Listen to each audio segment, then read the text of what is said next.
Legend of War here, and today I'm going to be going over the Thrones of Decay Tamrokan blog, which I briefly touched upon last night during the live stream, because that's when it came out, but I really sort of went over it very briefly, and now I've had some time to sort of reread it multiple times and try to pick up any information that I might have otherwise missed on a first reading. So in this video here, the main things that I want to focus on is Tamrokan's main campaign mechanic, and then the faction rework that will affect all Nurgle characters.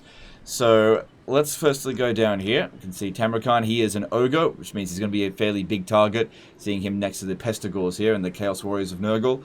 So I imagine he's going to be pretty susceptible to missile attack, especially when he's on the big Plague Toad here. Toad Dragon, sorry, not Plague Toad. Then we've got Tamrokan's Chieftains. So this is his main campaign mechanic.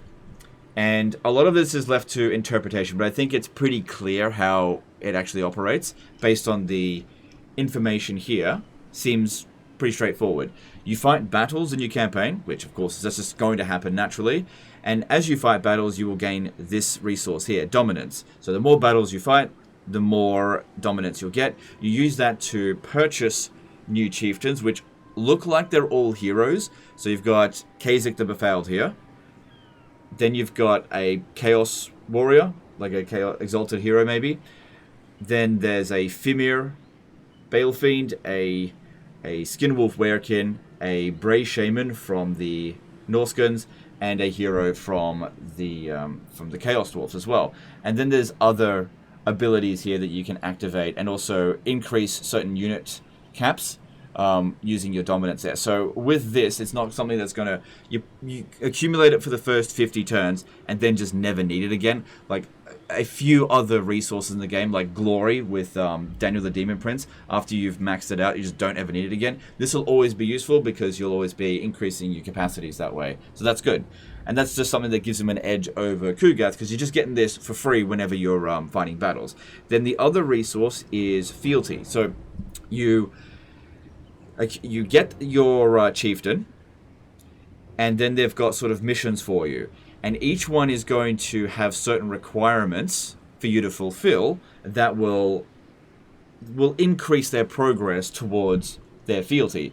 So in this particular screenshot here, they're already about halfway through. And as you reach certain thresholds, you will gain various benefits. So for example, the first one here, which looks like you get just by getting Kha'Zix the Befouled, unlocks Chariots of Nurgle, unique talisman, and trait for Kha'Zix. So that's the unique talisman there. Now, without being able to look at what that passive ability there is, Wasting Sickness, that talisman Icon of Decay kind of looks like crap, because charge bonus plus 15 doesn't seem that much. It really does depend. I don't know what Wasting Sickness does. It might actually be really good, and that might be worth getting. Campaign movement range plus 10% for own army. That's definitely very useful. So then you go to the second tier here, which you gain, in this case here, by creating plagues and by defeating Warriors of Chaos, Khorne, Slaanesh, Tzeentch, or Norska in battle, but not for other Nurgle factions, notice that. So as you progress, you just get better and better rewards, and I imagine each one of those will have their own fealty chain. So I think that's fairly interesting, and that's what you'll be doing with your campaign playing as Tamrokan, getting those chieftains. Imagine that putting them all into Tamrokan's army for that final siege at Nuln is the main goal. Okay, so going further down here, I'm not really going to focus too much on Kha'Zix the Befouled. I imagine that it looks kind of just like a melee hero, and that's fine. There's just not that much really to talk about. Then you've got the new Lord types, which basically just a Nurgle variant of things that we've already seen before. Nurgle Spellcaster hero, very good, especially for Warriors of Chaos. That's a big win for them. Pestigors, yep, that's great. I mean, we've seen Zangors. This is just a Nurgle variant. Plague Ogres, I don't think this is going to be particularly good because Ogres are not particularly good. Look, if you're going up against something without many missile units, it'll be fine. But otherwise, I imagine these guys here are going to be very vulnerable to getting shot. Unless they've got a lot of missile resistance and physical resistance, but we'll just have to wait and see. But typically speaking, monstrous infantry, especially Ogres, are quite susceptible to getting killed very early on. Because the AI will target high-value units that are easy to shoot. Rot Knights could be very good. Because they're sort of like an upgraded version of Chaos Knights of Nurgle. It really does depend on how hard they hit and how fast they are. I'm hoping that these guys have a speed of maybe 80. That'd be awesome. That'll really give them an edge. But that being said, 80 speed for Nurgle might be wishful thinking. So we'll see how they perform when we actually get them. Bile Trolls is something that I definitely wanted to see. And I reckon this is going to be really useful, again, to the Warriors of Chaos. Because now, I think, without having played it, you'll be able to divert your Chaos Trolls from either being an armored Chaos Troll or becoming a Bile Troll. And it could be interesting to see how the Bile Trolls behave. Maybe they'll be similar to the River Trolls and having like debuffs. And then you've got the Toad Dragon. So this one here could be a really powerful unit, but it could also be a real stinker because its size is definitely something to be concerned about. Now with these big monsters, it really comes down to their size versus their speed versus their animation quality, I guess. Units that are big and sort of stand on the spot and fight, such as giants, are super vulnerable to getting shot. But creatures that move around a lot and weave in and out of battle, such as Tomb Scorpions and Carnosaurs, their size doesn't really hurt them as much because missile units just can't get a lock on them. So these guys clearly move their heads around. They kind of look like a big hippopotamus. But we'll have to see how vulnerable they are in melee. But I imagine this is like a high-tier Nurgle beast now, probably tier 4 or tier 5. Okay, then we've got the Nurgle Legacy updates. This is what I really wanted to focus on here. So, Plagues. Now, if we have a look at Warhammer 3 currently, I've got this, I think this was a disaster campaign that was sent in, probably a year ago now. We can go in and see what the current version of Plagues are. Now, this here is very similar to Grom's Cauldron. It was very obvious right from the get-go. And the thing that I don't like about this is that, and they mentioned this in the blog, is that there is very obviously one optimal path to go down and everything else can pretty much be ignored. And that is going with Nurgle's Rot. Getting the physical resistance on all of your armies is... on the army that, of course, you put the Plague on, is really beneficial as long as you're not fighting something that has loads of magical attacks. So that was like the one to go for. Whereas everything else, while, it does provide a benefit, just nowhere near as good as Nurgle's Rot. And I imagine, even though they didn't mention it specifically in the blog, everyone that I've ever spoken to that's played Nurgle basically goes straight for this, and that's what I went straight for as well, because that does give you a huge amount of benefit, especially when you're playing as a demon faction that already has physical resistance. Piling more physical resistance has sort of a compounding effect, making you basically impervious to damage against physical weapons, so that's really good in terms of power. But it makes this particular mechanic quite boring, especially considering in the later stage of the campaign, you'll just end up having ridiculous amounts of infections and probably no real desire to spend them all, so you just end up with a huge amount of accumulation. So it seems like they've addressed that, which is good. So, the new system, there's definitely not a Grom the Porch reskin, is they've created a web of infections. The core way of how the plagues work seems to be pretty similar, in that there are 3 symptoms required. You pick 3 of these, and they all have to seemingly be connected to each other. And then that'll create a specific type of plague. And then on top of that, you can augment the plagues with modifiers. So you can increase the chance of spreading, what the chances are when you contact something else. So whether when you're transferring units between your armies, ending the turn, when you encounter and fight in a battle with an enemy force. So what the chances are that that's going to spread onto that particular character. Now, it's not mentioned here, but currently in Warhammer 3, there's actually a limit to how many times a plague can spread. I think it's about 8. Feel free to correct me if I'm wrong about that. And that's not mentioned here at all, it seems. I don't know if they're changing that. But yeah, using infections to make the actual plague easier to spread, increase the duration, reduce the immunity, which that's an interesting new one. So basically when a enemy army has been infected by one of your plagues, there's a cooldown before they can be infected again. And so you can use this to reduce it. But anyway, this is a good way in the later stages of the campaign to basically use more infections on a plague to make it more potent. Because I reckon currently with Nurgle, the late stage of the campaign, you just don't really need to use plagues. Like, you popping down some of those ones just isn't really going to have any serious impact. Especially when you compare the other the other monogod abilities, such as, Zinch. Zinch's ability to block enemy armies and to swap settlements, that only becomes more potent as the campaign progresses, whereas this becomes currently less potent. So it's the opposite way I think it should be. Same thing with the other guys, like Slaaneish's devotee mechanics. You start using it more as the campaign progresses. Same thing with Khorne, you're just using it all the way through, using the skulls for the Skull's Throne and also the Blood Hose. You're just always using that stuff. But the Nurgle stuff was always very lackluster. So this system here, I reckon, is going to get a lot more use out of it, especially if you're able to accumulate all those infections. Now, that's not the only thing that they can do to spend infections, which I think is good. So just reading over this stuff here, what is the issue with the current system? The problem with the original system for plagues is that it was completely solvable, which I mentioned. As a player, there was an objectively strongest route to take, and no need to deviate from it to maximize the benefits and minimize the drawbacks.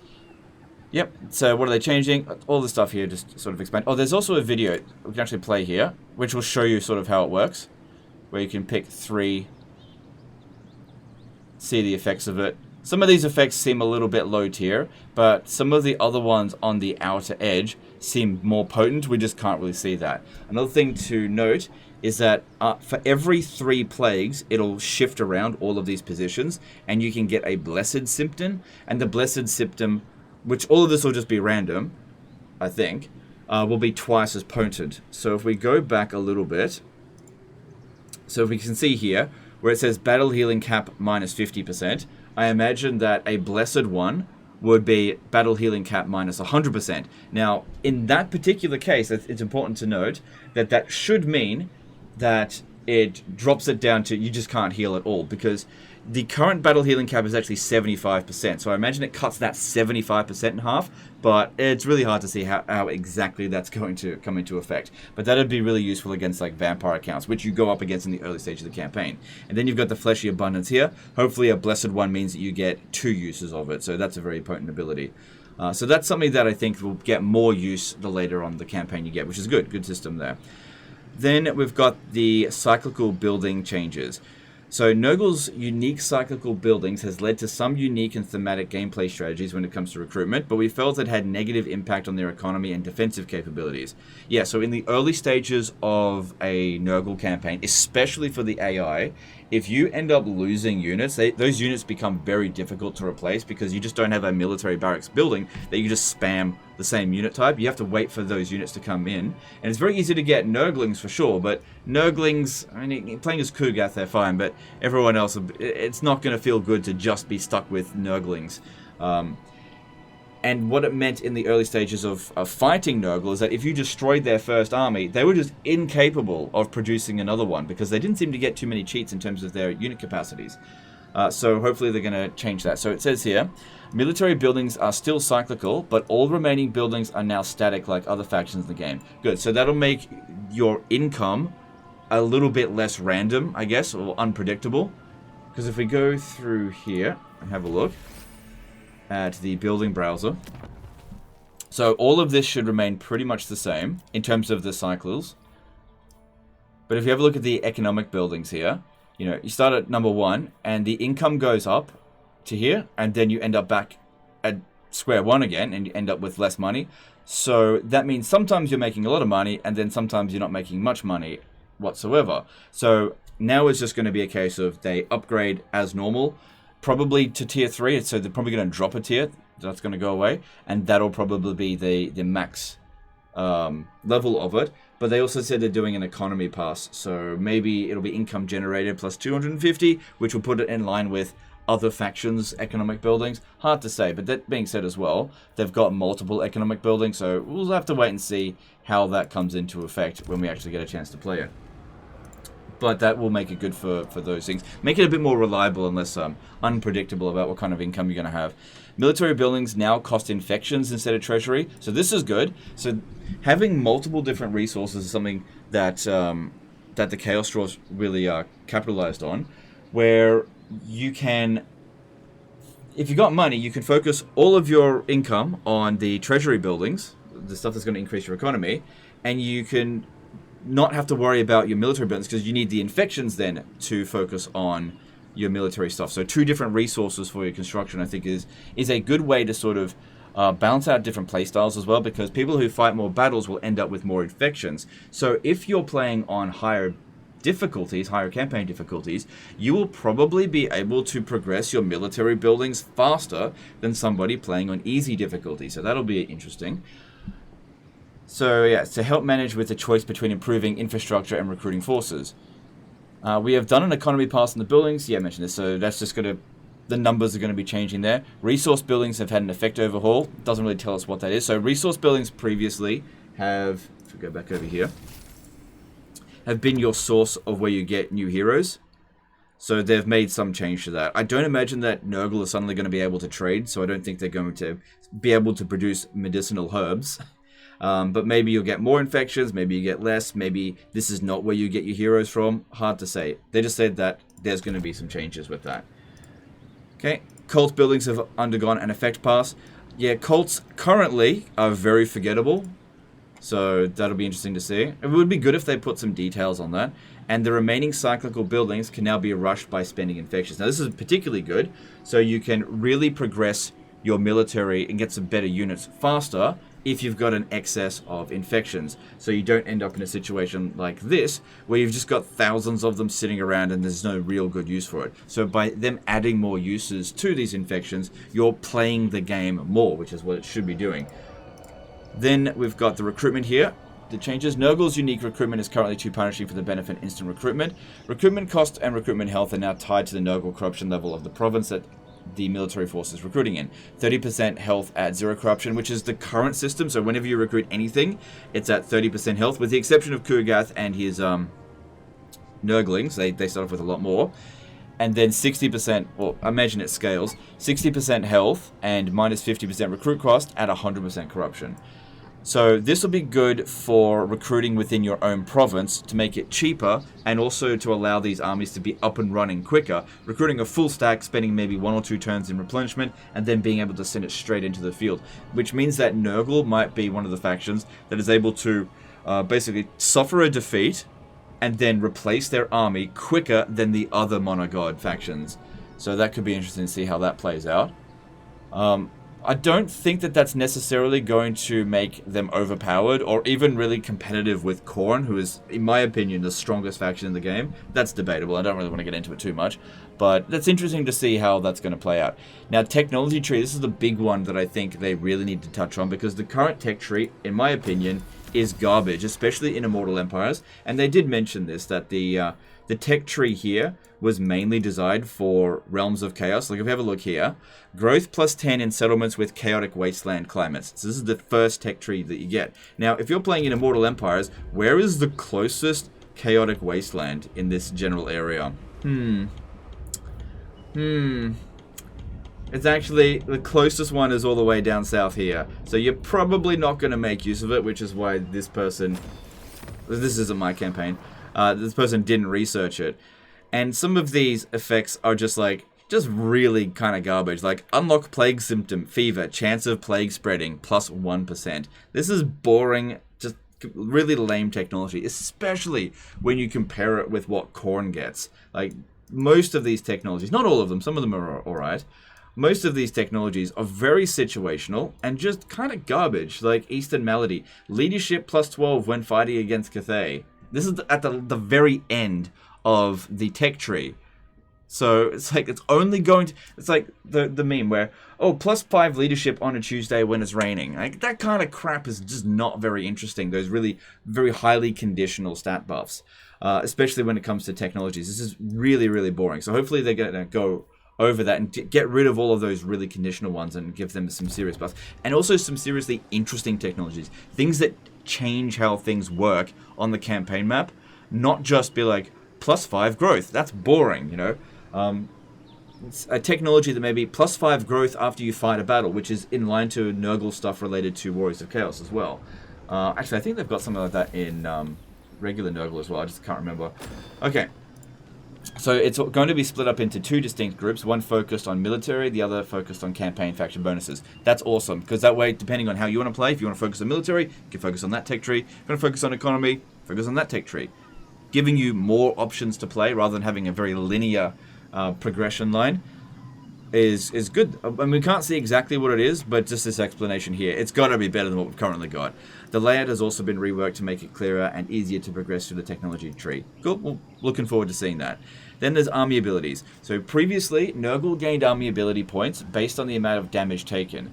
We felt that this didn't reward Nurgle players enough and seemed like a consolation prize for losing units. Yeah, so I've oftentimes said that there are some abilities that reward you for being crap, such as Tretch's mechanic, which is one of the reasons why I've been so critical of Tretch. You gain bonuses when you suck at the game.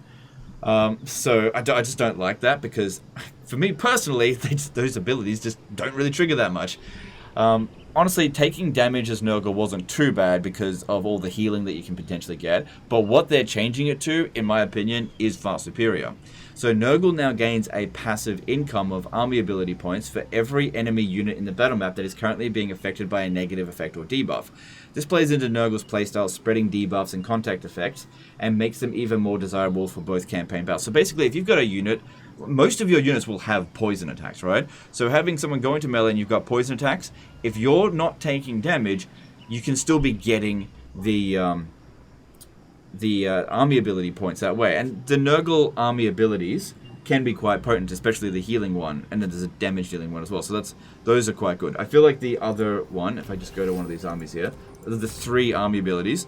Curse of the Slug is kind of useless because you are unlikely to make use of that when it actually really counts, because you want to slow something down. Maybe if you've got artillery, like you're using these guys here, or maybe try and chase something down, you've got to take damage before you can actually slow something down. So I never really liked that one. The Rot, Glorious Rot, that's good, does a decent amount of damage, affects up to 5 enemies. And then Fecundity, that one's great. You know, just basically some consolation prize healing, but that's all really good stuff there. So changes there are good. We're confident these changes are going to enhance the Nurgle experience for everyone who plays them, whether you're scorching these lands with Disease Kugath, harvesting souls for Nurgle as Festus, or gathering an army of chieftains as Taman. And just maybe, there's one more legendary Lord of Nurgle waiting in the wings, ready to be unleashed in Update 5.0, which we all know is Epidemius. They allowed the other creators to reveal that, and that was leaked. Yeah, by me, I guess. Well, I predicted it. No, it wasn't prediction. It was leaked to me. It was told me by multiple sources. It was Epidemius. So yeah, he's going to have a benefit to this as well. Now, another thing that I want to talk about here is just do a bit of a comparison to the Warhammer 2 reworks. Without having played this yet, just having a look at it, how good is this rework compared to previous reworks? Well, when you compare it to Shadows of Change, this blows that out of the water. Shadows of Change was almost unnoticeable, the faction rework stuff. It wasn't even faction reworks. It was like minor updates. In fact, the Beastmen and Bretonnia got more of an update in Shadows of Change than the actual headlining factions in that DLC. So this blows that out of the water. But comparing it to some of the best reworks from Warhammer 2, right? In my opinion, the biggest reworks were the Beastmen rework. That was the biggest one, obviously, and the Wood Elves one. Now, the Wood Elf one, I wasn't that much of a fan of when it first came out, but it turned out to be really beneficial for Warhammer 3, so I actually quite like the rework for the Wood Elves now. Those are the 2 best ones. I think that the Greenskin update was definitely really good, and the Empire update was like, it was okay. So I think that this rework is a little bit on tier with the Empire rework and the Greenskin rework. I don't think it's anywhere near as intensive of a change as the Beastmen rework from Warhammer 2. That being said, the Beastmen in what they were originally in Warhammer 2 were so much worse than what Nurgle is currently. Nurgle didn't require that much of a rework to make it on par with the other factions. But the thing to keep in mind as well, the Beastmen went from like the weakest faction in the game to being one of nearly the strongest, and I think that this rework here makes Nurgle, which is currently, in my opinion, the weakest race in the game, Demon Monogod Nurgle, not Warriors of Chaos Nurgle. I think that Nurgle is the weakest race in the game. I think this puts them a little bit more towards mid-tier. It definitely doesn't put them in like the upper tier here, because looking at the Plague stuff here, just comparing it to the other Monogod stuff, I still think this has less impact than a lot of what they could do. Like, just comparing it to, let's say, Slaanesh. Slaanesh is able to pump out free armies like absolute crazy with devotee armies in a later stage of the campaign. Free of upkeep, all it costs is devotees. If you've like sent your heroes out and established devotees all over the place, you can just pump out armies everywhere, free of upkeep. Khorne, you are able to pump out so many blood hosts that don't increase your supply lines. You're able to reduce their upkeep cost by heaps, and you just throw them into battle and slaughter everything, and if they die, who cares? And then with Tzeentch, you have literal fucking cheat codes that basically go, no, I'm not letting you have that settlement, no, you're not allowed to move anymore. And this stuff here is like, oh, you won't be able to heal in this battle, or, you know, I'm going to reduce your speed by 15%. These kind of effects here are nowhere near as effective as the other monogod stuff. So this still puts, in my opinion, puts Nurgle at the bottom of the 4 monogods, but less so than they were before. Now, that's without me playing it. I could change my opinion once I've seen it. It's just that it's a very high bar to pass the other ones because they're so powerful. Having, you know, played extensively with the other monogods as well, and Nurgle, I think that Nurgle's still falling behind a little bit in terms of strength ranking. But I think all of this rework here is definitely good stuff. I'm not sitting here trying to complain about it. I'm just giving the comparison to where I think its strength ranking is going to be. I don't think that Nurgle is suddenly going to be a top-tier faction based on this. More mid-tier. There's nothing wrong with being mid-tier. That's really what it should be like aiming for. And because what that's going to do is not create too much power creep with this particular faction rework. Now, another thing I want to talk about is the Empire and Dwarf rework. I've spoken to a couple of Redacted, and there is a rework coming for Empire and Dwarfs, and that is, I think, more exciting than even what we're seeing here with Nurgle. And honestly, the Nurgle stuff is the stuff that I was originally most excited for. So the reworks for the Empire and the Dwarf, that's going to affect all of the factions for those 2 races, is apparently very impactful. But of course, we'll find out the details on that probably in the next 2 blogs, which will come out maybe later on this week or early next week. Either way, I think that Creative Assembly is really stepping up their game with the content. This is a free update, by the way. This is not requiring you to have DLC in order to get use of this for Kugath Plaguefather, and that's really what we should be seeing. We should be getting a paid content pack that is coming with some serious enhancements for those that already get the game. So that way, those of you who play Nurgle but maybe don't want to get the DLC, or maybe can't afford the DLC, or whatever the case is, will still get some benefit from it, because you'll also get access to Epidemius as well with a legendary hero. We're now getting in line to the sort of quality that we were getting in Warhammer 2. At least it appears that. So I definitely want to encourage Creative Assembly to keep doing this. I approve of all of this stuff coming on here. This is good, and I'm looking forward to it. So this is blowing Shadows of Change completely out of the water, even with the 4.2 update. So really looking forward to seeing what else they've got up their sleeves with this pack coming April 30th. Anyway, guys, that's the end of this one. Let me know in the comments below what you think. Let me know if there's something here that I missed, because that does happen. Speaking of which, Slaanesh characters, the Lord and Hero, I said that they were already in the game. They weren't. That was completely my mistake in the previous video that I made about it. So, sometimes I make mistakes, but if I make a mistake, correct me, and I'll correct it, at the earliest opportunity that I can. It's the end of this one. Appreciate you guys, and I'll see you next time. Later, guys.